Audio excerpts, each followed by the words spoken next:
राजधानी रे पुणी डेलीवरी बॉय को आक्रमण गोड़े गोड़े आक्रमण कले दुर्बृत्त रेडक्रॉस भवन रु निको पार्क रास्ता मझिरे ए संघबद्ध आक्रमण करा जायछि। लुहाण हो जाइछन्ति डेलीवरी बॉय जनक। खबर पाई घटनास्थल में तुरंत पहुंची खारबेल नगर थाना अधिकारी यापर छत्रभंग देइथिले आक्रमणकारी।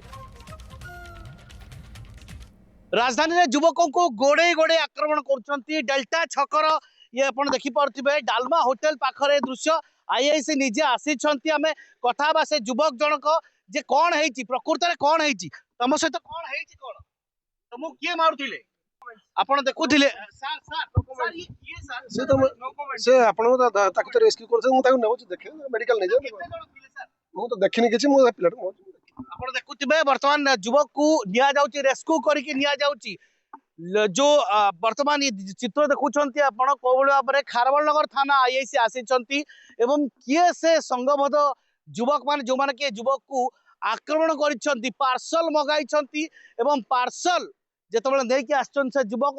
आक्रमण कर खबर पाई इमिडिएट आसी